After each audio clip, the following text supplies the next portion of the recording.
ఎంతమందికి దొండకాయ ఫ్రై, దొండకాయ కూర, ఇంకా దొండకాయ శనగపప్పు ఈ కర్రీస్ అంటే ఇష్టమో నా కామెంట్ సెక్షన్‌లో మెన్షన్ చేయండి. నాకైతే చాలా ఇష్టం. కానీ దొండకాయ పచ్చడి, బీరకాయ పచ్చళ్ళు కూడా ఇష్టమేనండి. కానీ మా ఇంట్లో అయితే ఎవ్వరు పచ్చళ్ళు అనేవి తినరు. అందుకే ఎప్పుడు నేను పచ్చడి అయితే ట్రై చేయను. కానీ ఈసారి ఎలాగైనా రోటీ పచ్చడి కింద దొండకాయ పచ్చడి అయితే ట్రై చేద్దామని ట్రై చేశానండి. చాలా టేస్టీగా వచ్చింది. మీరు ఎప్పుడైనా ట్రై చేయలేదా? మీరు ట్రై చేయకపోతే కంపల్సరీగా ఇదే ప్రాసెస్‌లో ట్రై చేయండి. నేనైతే ఏ ఏ ఇంగ్రీడియెంట్స్ కొలతలతో వేశాననేది నేను ఆ పైన కొటేషన్స్ అనేవి మెన్షన్ చేశాను కంటెంట్ కింద.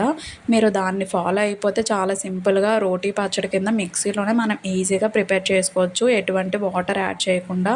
ఇలా అయితే ఆయిల్ కొంచెం ఎక్కువ వేసుకొని మనం తాలింపు పెట్టుకుంటే 2 డేస్ కాదు కదా, 3 డేస్ కూడా ఉంటుందండి. వేడి అన్నంలో అలా కలుపుకొని తింటే చాలా బాగుంటుంది.